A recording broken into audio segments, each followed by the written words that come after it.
Baby baby R you ओके? कुत्तों के बाहर कुछ वॉमिट जैसे फील होते रहे। बेबी हम जानत रहने की तरह हमार बहुत टेंशन होता है, ऐसे हम तरह यहाँ बोले नहीं। I am all right. Are you sure? Yes. चला अच्छा। लेकिन वो आई एम प्रेग्नेंट। व्हाट? क्या कर रहा?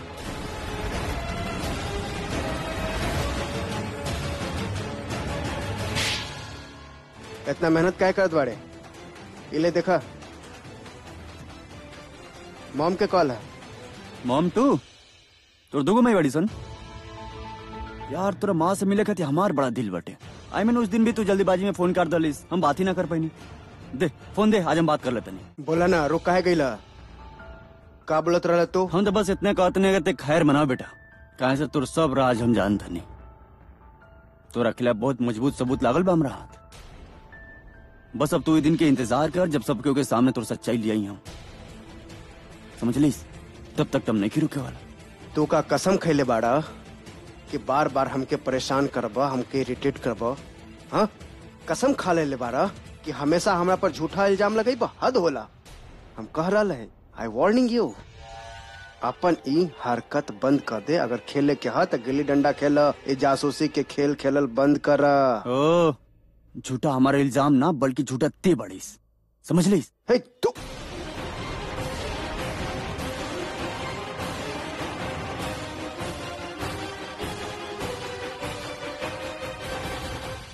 करण, राखी आंटी तो के वहाँ पे बुला रहा है।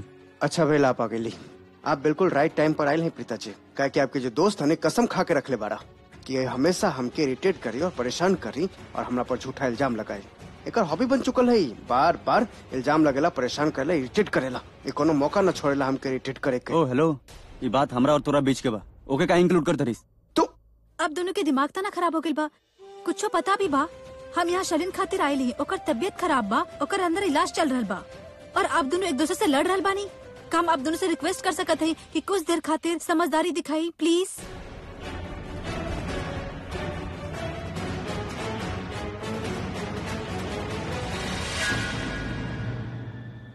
ये वक्त का जरूरत रही सब बात करे के?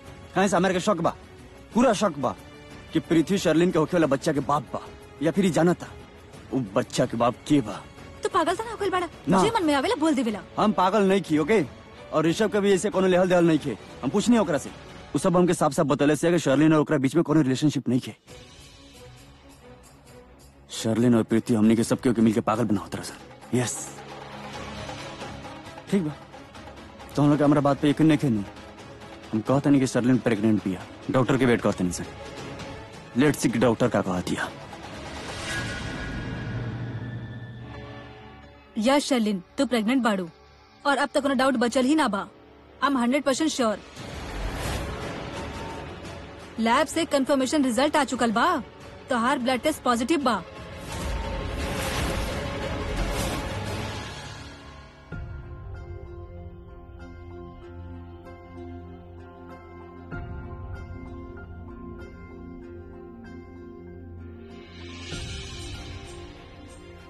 Sherlyn is pregnant. What? Yeah she is pregnant. हम खुद अपने कान से सुन लिया, बुआ जी के चाची बताओ तो लिया।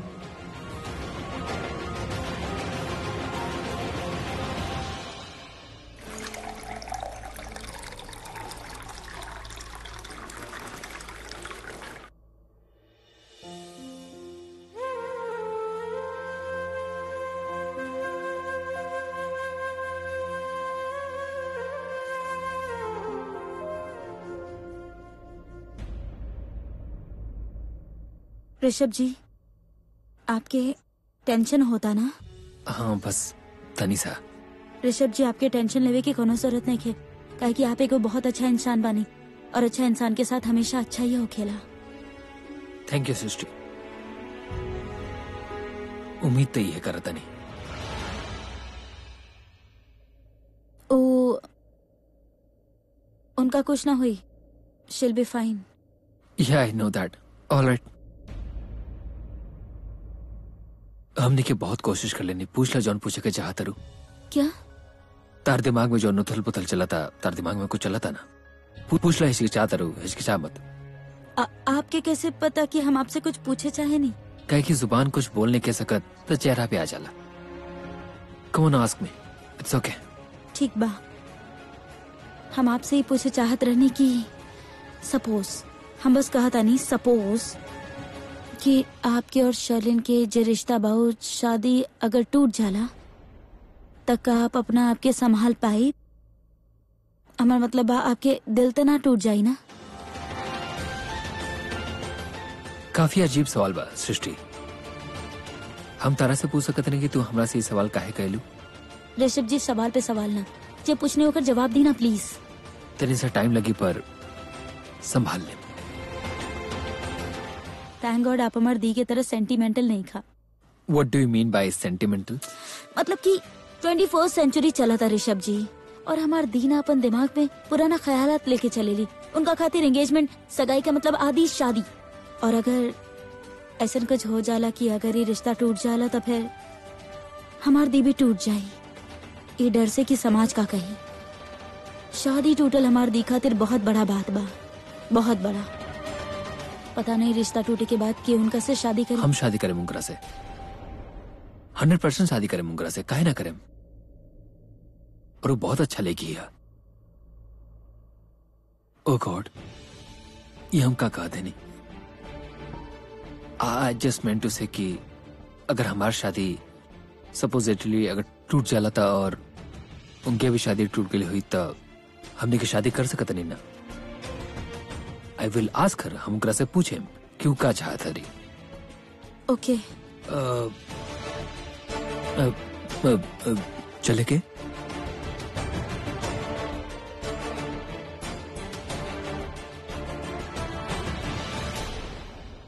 आज ऋषभ अपन दिल के बात बोल देलस। हम के ओकरा साफ साफ बात करे के हुई। शर्लिन से ही शादी, ओकरा रिश्ता से समझौता। अब हम गुड न्यूज आपके फैमिली के सुना के आवत हैं। ओके, यू रिलैक्स। ना डॉक्टर, का आपके पूरा यकीन बा कि रिपोर्ट सही बा? हाँ, ब्लड टेस्ट करवा लेनी, हम स्ट्रीट टेस्ट करवा लेनी, हम खुद भी चेक करनी। डाउट के तो कोनो सवाल ही ना बा। फिर भी तो के शक बा तो तोहार शक तब दूर हुई जब तू बेबी डिलीवर करबू। आई एम सॉरी, शक नहीं खे। आई एम रियली सॉरी कि हम आपसे बार बार ये क्वेश्चन करता नहीं। कोनो बात ना, ऐसा होखेला, पहला प्रेगनेंसी बा ना, डरे की जरूरत ना बा। हम जानत बानी तोहार फैमिली बहुते सपोर्टिव बा, तोहार बहुते केयर करी है, वो बच्चा के देखभाल बहुत अच्छा से करी है। अभी बेसब्री से वो लोग इंतजार करले हमके जाय दी, हमके गुड न्यूज देवे के बा। ना डॉक्टर, ये बात आप हमारे फैमिली के ना बता सके नहीं। वो बात ये बाकी हमारा अब तक शादी ना भइल बा, और ये बहुत ही पर्सनल बात बा हमारा और हमार मंगेतर ऋषभ जी के बीच में। एक्चुअली प्रॉब्लम ही बाकी, हाँ हमार फैमिली वाला पैसा वाला बाड़े, लेकिन अभी भी बहुत पुराना माइंड सेट के बाड़े। वो रीति रिवाज और सारा विधियन के माने ले। मतलब अब पहले हम ऋषभ जी से बात कर लेता नहीं, फिर वो अपन तरीका से अपन घर वाला के समझा ली। प्लीज। आप बिना वजह ही परेशान हो रहे हैं, आपके घर वाला की सुन के खुशी ही हुई। और वैसे भी तोहार चक्कर उल्टी के वजह हमरा से पूछिए ही ना।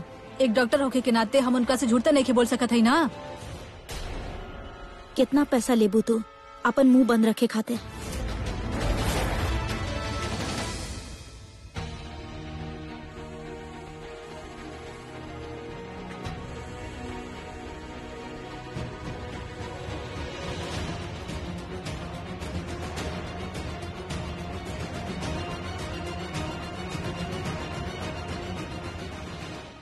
हे भगवान, कितना प्यारी बाड़ी एकर और ऋषभ की जोड़ी का खूब जमी। हम तो दिल से चाहते ही कि वो करीना और नौटंकी के पत्ता कट जाए और ई सुंदर लड़की ऋषभ के बीवी बन जाए। कितना अच्छा, कितना संस्कारी, और देखे में भी कितना सुंदर बाड़ी, और ऊपर से डॉक्टर भी बाड़ी। राखी की ता ऐसे ने बहू पसंद रहे ना। ऋषभ ना, करण के साथ ज्यादा अच्छी लगी, लेकिन ऋषभ ता शांत समझदार बा, और करण बहुत ही शरारती बा। और कर लगाम ऐसने लड़की के हाथ में होके के चाहिए, तब तो शादी सफल हुई। कुछ खट्टा, कुछ मीठा, थोड़ा नोक झोंक और ढेर सारा प्यार। हाँ, ई जोड़ी सही रही। ओ गॉड, ई औरत कब हमनी के घर से जाई? एकरी वाहियात बात कब तक सहन करे के पड़ी हमरा के?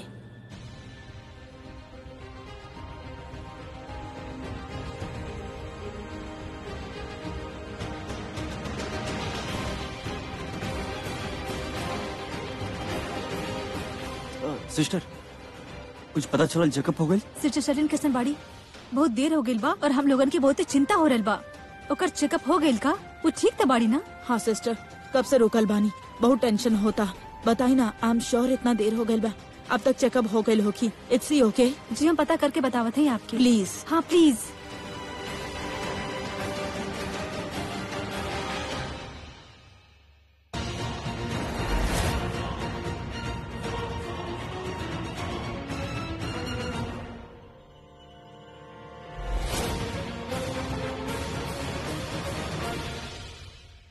अरे यार, पूरा तरह से फंस चुकल है हम। वो कमरा में ना जा सकिला जहाँ पर सलीना काहे के सलीन के साथ डॉक्टर हुई। अंदर जाए तो डॉक्टर के मन में सवाल उठी, और यहाँ इबर बोले सृष्टि और गिल्ली डंडा प्लेयर हमेशा हमरा ऊपर कड़ा नजर रखेला। अगर हम वॉशरूम पे जाए ना तो वो हमारे पीछा पीछा चल आई, लेकिन सरलिन से तो मिले के ही पड़ी। ओहो इन लोग से पहले बस कोनो तरह एक मौका मिल जाए। ई पैसा के रोप तो हमके बिल्कुल ही मत दिखैया। तो के लोगन के खरीदे के शौक होई, हम बिके वाला में से ना हई। तो के जे करे के बाद तू करा, हम के जे सही लगी अब हम उहे करब। हम अभी तोहार घर वालन के जाके बता देते कि तोहार उल्टी और चक्कर के रीजन का बा। ना doctor please, I am really sorry. हमरा से बहुत बड़ा गलती हो गई। हम इतना बड़ा मुसीबत में फंस गए बानी कि हमरा समझ नहीं क्या होत कि। डॉक्टर हमके प्लीज बताएं इनकर चेकअप के रीजन का बा। वो लोग जाने खातिर उतावला हो रहे हैं इनकर चेकअप के रीजन। उनकरा से कहा घबरावे की जरूरत ना बा, खबर अच्छा बा। बाकी जो प्रॉब्लम बा हम उनकरा समझा देब। ओह गॉड, हम तो मर गए नहीं। ये बाहर जाके सबके बता दी कि हम प्रेग्नेंट बानी, और हमारे तो बैंड बजा दिए सब लोग।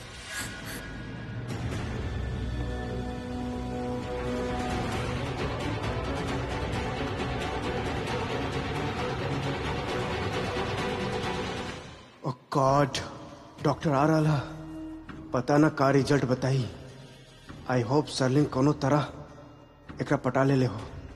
चला अब डॉक्टर के जबान से ही सुन लो कि सच का बा और बकवास का बा।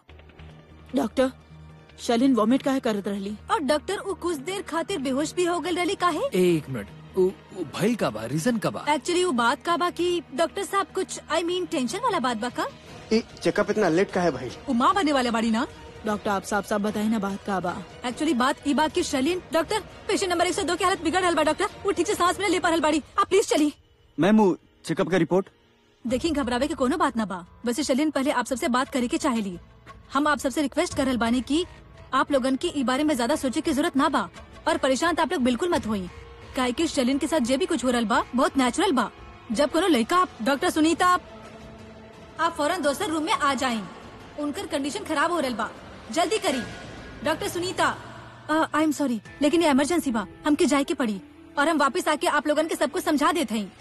काहे कि जे जानकारी आप लोगन के देवे के चाहते हैं ओकरा साथ एक्सप्लेनेशन देवे के बहुत ही जरूरी बा। प्लीज बेटा, का करी डॉक्टर? ओकरा जानकारी देके समझावे के बा। समझावे के का बा ओकरा? सीधा सीधा कह देती कि पेट खराब बा, कुछ तो बात बा। चाचा जी प्लीज शांत हो जाए। शलिन प्रेग्नेंट है कि ना वो डॉक्टर डिसाइड करे, वो बता देना हम सबके। ऋषभ बेटा थोड़ा से कुछ बात करे क्या? आई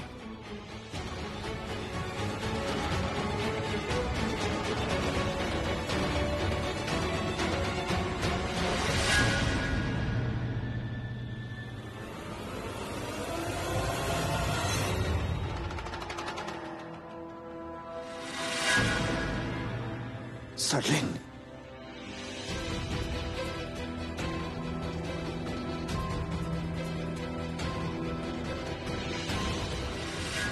अरे हाँ गो, हम बाद में कल सबसे पहले तो हमरा के ही बतावा कि तू प्रेग्नेंट पारू या ना।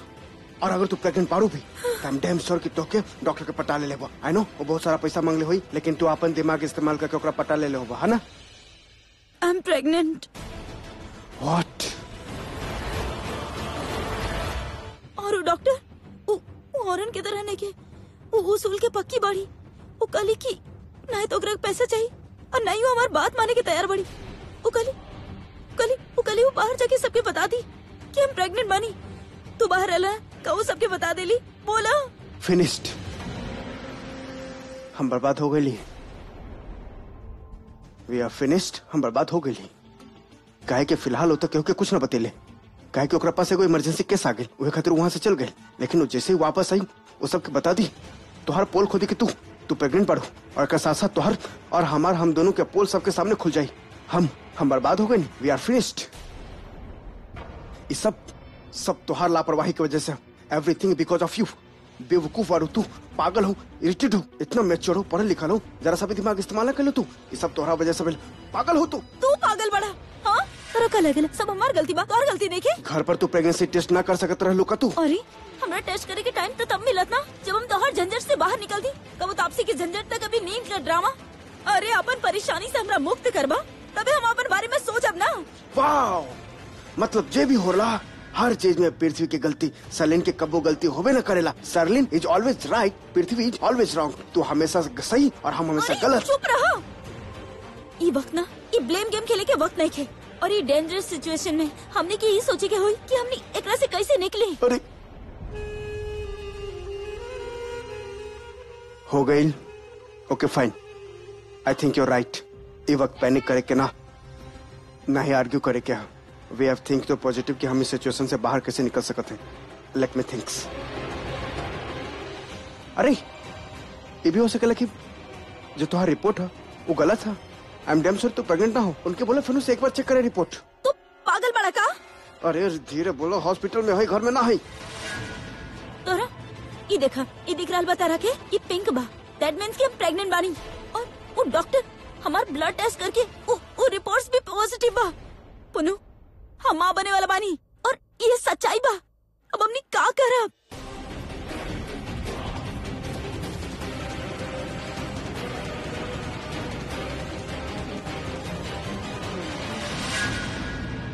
फिनिश्ड। वी आर टोटली फिनिश्ड। सरलिन और पृथ्वी के गेम हम बर्बाद हो गए। हमार प्लान, हमार मकसद, हमार सब कुछ खत्म, सब कुछ बर्बाद हो गई। एकरा वजह से ये जो तुहार पेट में जो बच्चा है ना, ये सब एकरा वजह से हो रहा। ये बच्चा ना जल्लाद है, जल्लाद जो हम दोनों के बर्बाद कर दी। मन तो करता कि I just hate him. I hate him too. एको बात पूछी क्या तोरा से? पूछी ना। तू सरलिन के पसंद करेला? आप अचानक से ये सवाल काहे पूछे थे नहीं हमरा से? कहीं करण खानी आप हमरा से ये सवाल तने के पूछे के चाहते नहीं कि हम शर्लिन के साथ अदेतना पार कर लेनी? बहुत शर्मिंदगी के बाद बा हमरा खातिर डैड, और आप लोग की बात हमरा से पूछे के जरूरत पड़ा था। आपके अपन बेटा पे इतना ही भरोसा बाका डैड? आप लोग हमरा के जानत नहीं की। हाउ कैन यू इवन डैड? तो हमार पहला बच्चा बारा तो क्या हम अच्छा से जानेला। हम जाने थे तुहार सोच, तुहार संस्कार का जितना मजबूत था कि जिंदगी में कोनो भी ओछी हरकत ना कर सकेला। तो हम अच्छा तरह से जानेला। लेकिन एक सवाल हमार मन में बहुत दिन से परेशान कर रहा है। उस सवाल के जवाब चाहते हैं। कौन सा सवाल? तुहार मन में जो फीलिंग्स है उस सरलिन के खातिर है या प्रीता के खातिर?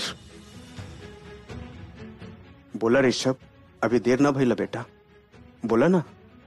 हमार दीना अपन दिमाग में पुराना ख्यालात लेके चलेली। उनका खातिर एंगेजमेंट, सगाई के मतलब आधी शादी।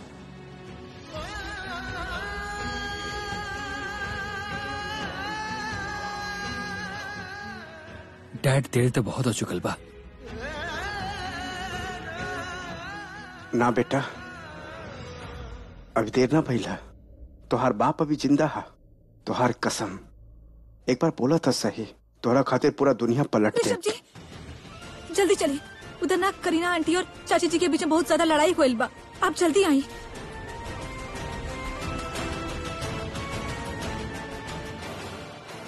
हाँ आई ना, please I.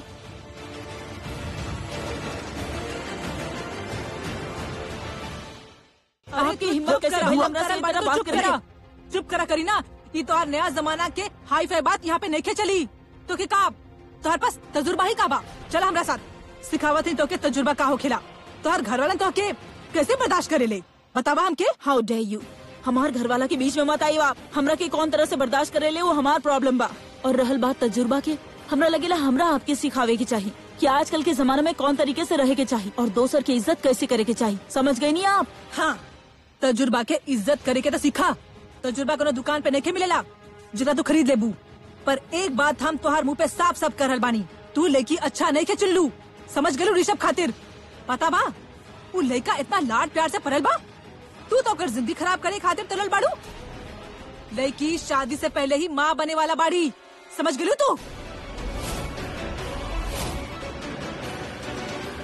How day you, आपकी हिम्मत भी कैसे भइल ऋषभ के बारे में ये ऐसा कहे के? एक आप मिनट, हमारा एक मतलब मिनट, नहीं के लड़ी कराए मत, ना लड़ी काम। मत। हाँ। करीना बुआ, हमरा पता बा कि जौन लड़की आप हमरा खातिर डिसाइड कर ले बानी वो अपना तरफ से बेस्ट डिसाइड कर ले बानी। आप बिल्कुल चिंता मत करी। अब एक मिनट चाची जी आप हमारी बात सुनिए। हम जानता नहीं कि आप हमरा से इतना प्यार करने कि आपके कोनो लड़की पसंद नहीं खा सकत हमरा खातिर, काहे कि आपके लगेला कि हमरा खातिर कोनो लड़की है लेने के। उहे था, तू ही बाड़ा हमारा लायक पुत्र। हाँ न करण? ऑफ कोर्स हमार भाई लायक तौकबे करी। एक और बात, अगर शर्लिन हमने के परिवार के होके वाले बहू ना रहती ना, तब वो हम ऐसा घटिया बात ओकरा बारे में ना सुनती, काहे कि वो हमार फ्रेंड के बेटी बाड़ी। बुआ रिलैक्स। और आप ना अपनी राय अपना पास ही रखी।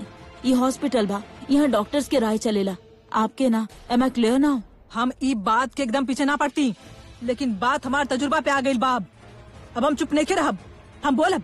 प्लीज बस करी, हम अब और टेंशन बर्दाश्त नहीं कर सकेनी। हम अपन शर्लिन से ही जाके पूछा थे कि सच का बा। का मॉम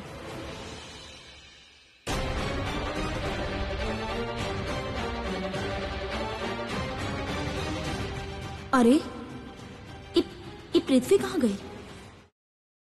पुनः बेबी कुछ सोचा, इतना दूर तक आके हमने की पूरा प्लान बर्बाद हो जाए, हमने की पूरा मेहनत, हमने की पूरा जिंदगी दाव पर लगल बा। पुनः कुछ सोचा, हमने क्या करे? पुनः कुछ सोचा ना। हे भगवान, अब शर्लिन कहाँ हो गई बेटा? तू ये अचानक से कहाँ हो गई? तू गिर कैसे गलू?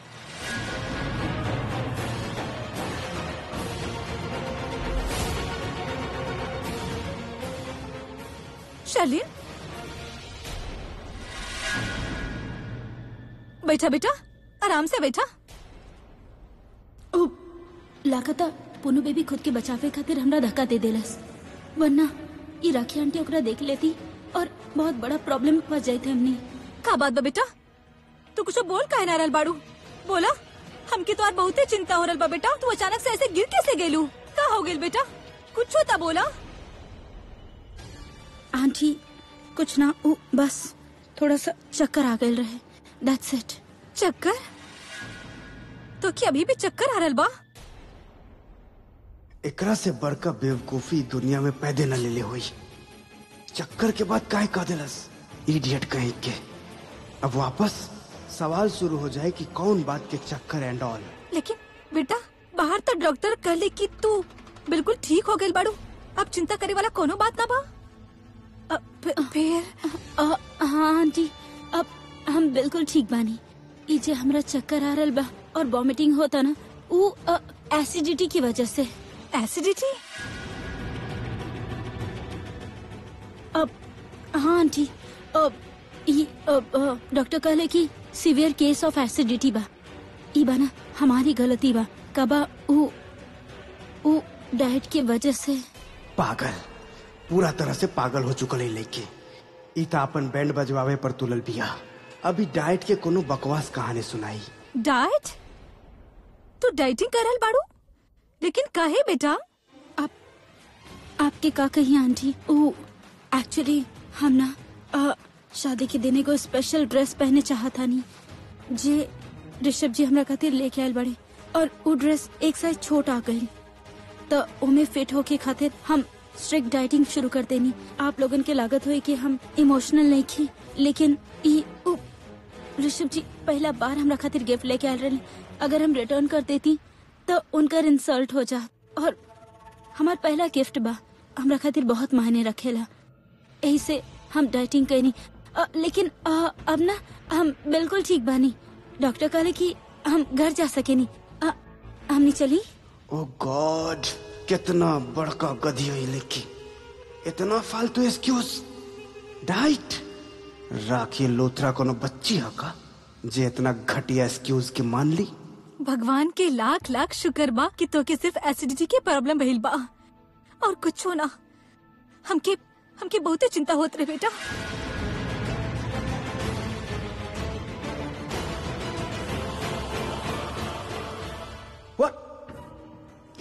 इस औरत एक्चुअली में यकीन कर लेलस। मतलब अपना वजन कम करे की कोशिश इतना बड़ कुर्बानी हो गए।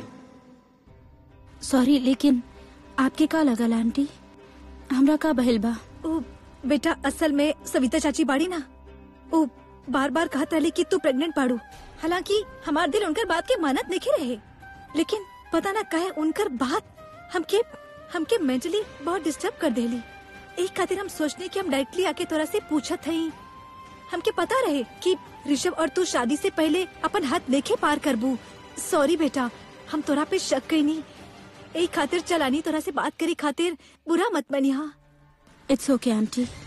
अगर आपके जगह हमार मॉम भी रहती और वो इंसान बार बार उनकर सामने ऐसे गलत बात करत तो उनका भी गलत फहमी हो जात। इट्स ओके, हमरा बिल्कुल बुरा ना लागल। हमकी तरह पे बहुते नाज बा। ऋषभ की फीलिंग्स के खातिर तू इतना सब कुछ कर देलू। आंटी, सबसे अच्छा बात का बा कि हम बिल्कुल ठीक बानी। और हमरा के ना ई हॉस्पिटल के माहौल अच्छा ना लागेला। हमनी घर चल सके नहीं प्लीज? हाँ बेटा, हम चलत हैं। चला। हमार फोन ले लेता नहीं। हाँ बेटा, ले ला।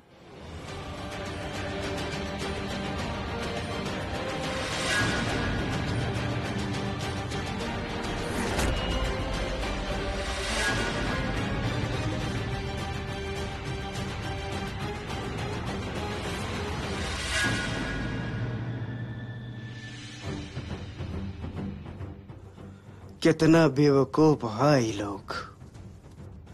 कोनो भी खाना में यकीन कर लेला। एकरा से पहले कि ये लोग ही सोचे कि हम कहाँ गायब हो गए और हमरा बारे में कुछ गलत सोचे, जाके बेवकूफ के टोली में शामिल हो जाते हैं।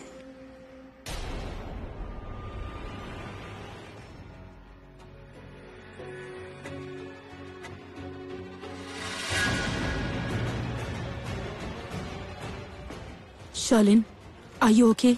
Yes aunty. बट भल का रहा एग्जैक्टली? हाँ भइल का रहे। बेटा आप लोग सब रिलैक्स हो जाएं, टेंशन लेवे की कोनो बात ना बा। शरीन पहले से बेटर बाड़ी। दरअसल एकरा सीवियर एसिडिटी हो गई रही और एकरे वजह से उल्टी भी होत रहे और एकरे वजह से चक्कर भी आवत रहे। लेकिन अब शरीन बिल्कुल ठीक बाड़ी, चिंता करे की कोनो बात ना बा। थैंक गॉड कि अब सब कुछ ठीक है। आई मीन सब लोग बहुत परेशान हो गए हुई है ना। सबके बहुत टेंशन होत रहे कि सरलिन जी के अचानक भइल का। But I hope she is better now. Sarlin ji, एगो सजेशन है आपके खातिर।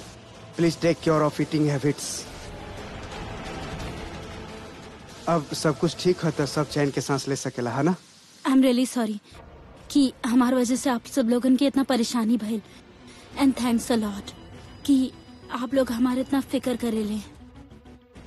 आप लोगन की वजह से ही तो हम इतना जल्दी ठीक हो गए। नहीं, थैंक यू। लेकिन हमके एगो बात समझ में नहीं आया। आई मीन एसिडिटी की वजह से इतना प्रॉब्लम। करण, कबो कबो हो जाला एसिडिटी की वजह से। एक्चुअली करण, एमे गलती तहार बड़ भैया की बा।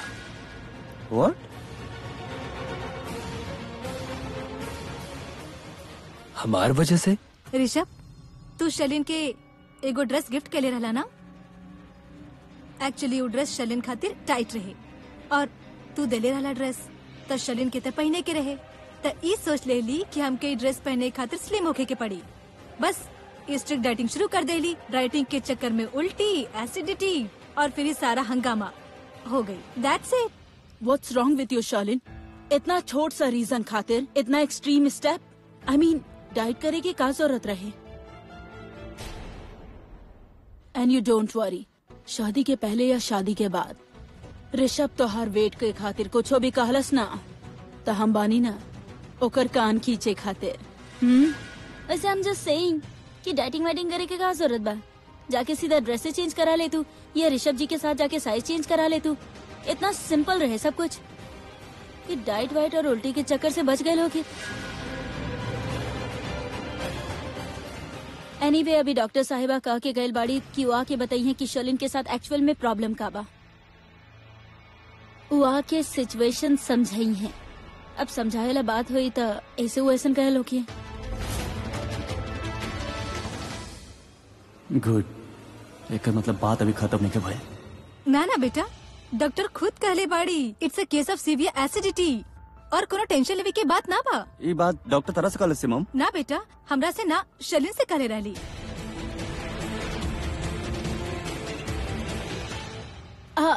हाँ, डॉक्टर हमरा से कहली कि ये सारा प्रॉब्लम एसिडिटी की वजह से भइल बा और डॉक्टर कहली कि घर जाके आराम करा।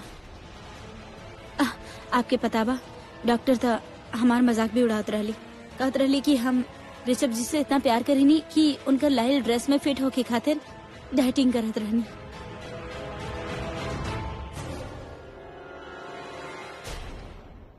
अब आंटी आप ही बताई कि हम ऋषभ जी के लाइल ड्रेस कैसे रिटर्न कर देती? काहे कि उनकर गिफ्ट हमरा खातिर बहुत मायने रखेला। That's so sweet.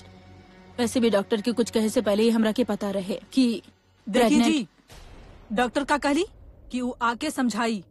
हो सकेला ओकरा ई खबर दे के होखे कि शर्लिन माँ बने वाला बाड़ी।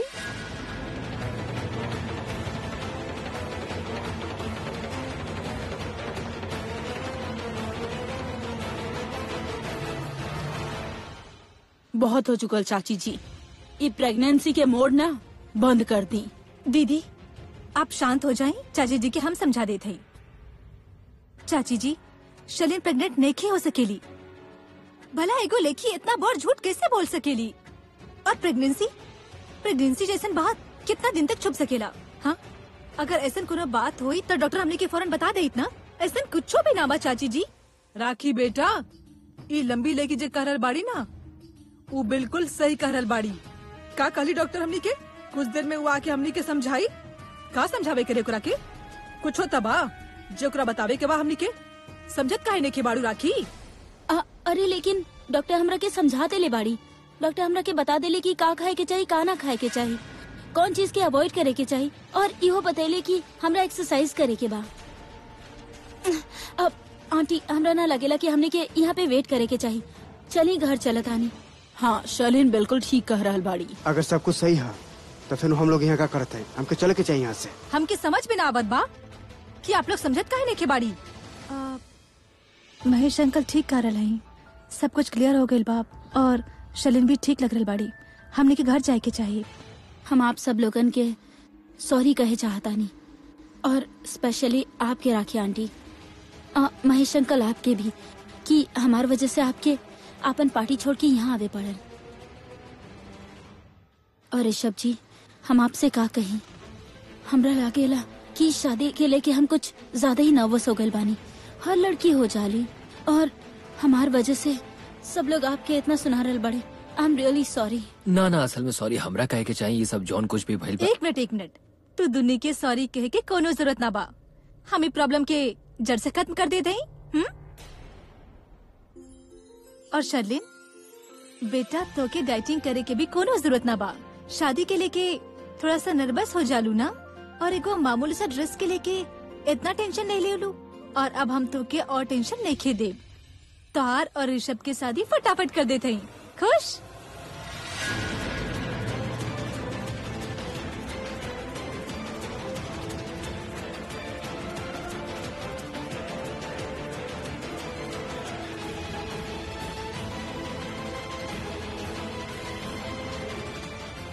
Congratulations.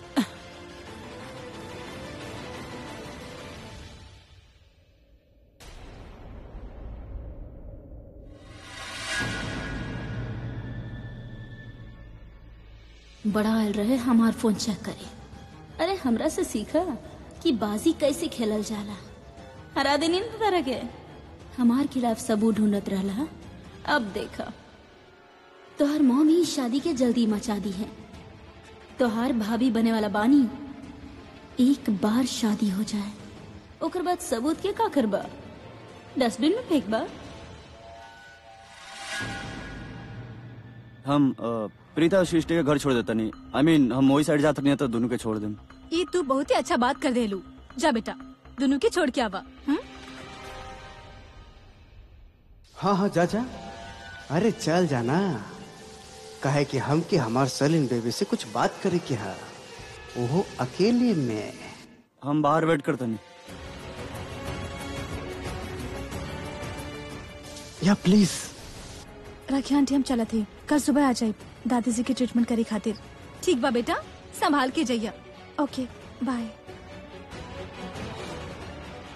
By the way congratulations.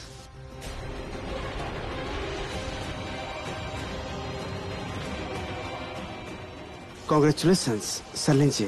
Thank you. चलिए। नमस्ते। राखी आंटी। हाँ बेटा। हमो घर जाए चाहता नहीं, बहुत थक गइल बानी ना। I want rest. ठीक बा जी। ऋषभ बेटा जा शलिन के घर छोड़ के आ जा। जी। ना आंटी, वो ड्राइवर फॉलो कैले रहल तो हम अपन गाड़ी में चल जाए। थोड़ा रेस्ट करे चाहता नहीं। Rishabh ji, I hope you don't mind. No not at all. संभाल के जाइया बेटा। जी आंटी, और हम कल सुबह आपकी कॉल करब शादी के डेट फिक्स करे खातिर। भूलिया मत। अब हमनी सब सारा रात यहीं पे खड़ा रहब या घर भी जाइब? चलत है चाची जी, चली। शर्लिन जी। हमरा तारा से 2 मिनट खातिर बात करे बा। Dad just 2 minute.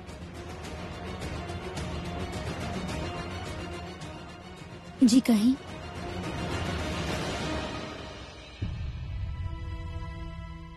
जी। हम कुछ कन्फेस करे के चाहते नहीं। जी कहीं? शर्लिन हमारे को छोट बहन बिया कृतिका जेकर सगाई हो चुकल बा। ठीक हमनी खानी। अब अगर ओकर कैरेक्टर पे केहू उंगली उठाई तो हमरा से बर्दाश्त ना हुई। आप का कहत बड़े, हमरा कुछ समझ में नहीं क्या हुआ। यह है कि खाली हम अपन घर के औरत की इज्जत ना करेनी, सबके करेनी। हमरा ई लागे लगे कोनो लड़की के खिलाफ कुछ भी गलत बोले के सोचे के हमनी के हक हले नहीं के। और गलती से कबो कुछ ऐसा हो भी जाला तो माफी मांगल बहुत जरूरी हो जाला। आई एम सॉरी, हमरा के अभी भी कुछ समझ नहीं क्या आई एम सॉरी।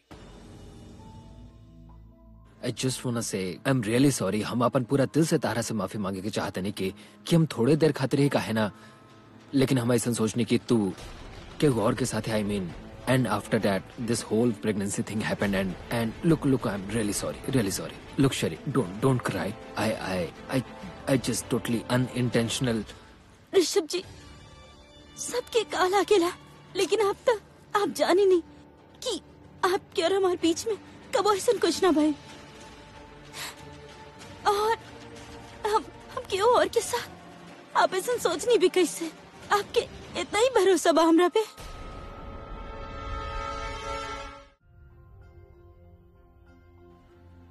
हमरा बहुत बुरा लगल। हम यही से सॉरी बोलनी आपके। हमरा अपन गलती के एहसास बा।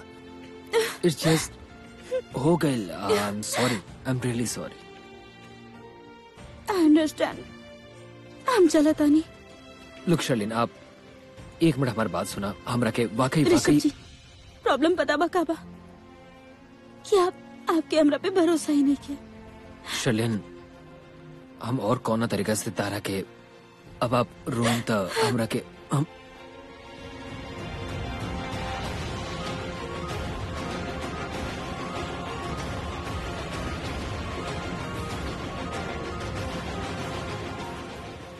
थैंक यू सो मच कि तू चाची जी के बात पे रिएक्ट ना कैलू।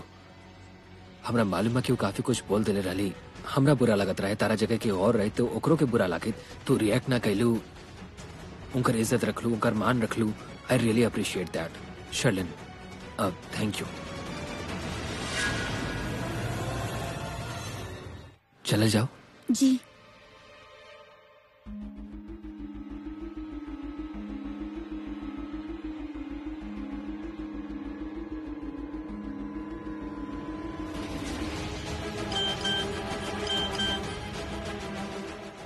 हमार पुनो बेबी हॉस्पिटल के आगे हमार वेट कर रहल बा।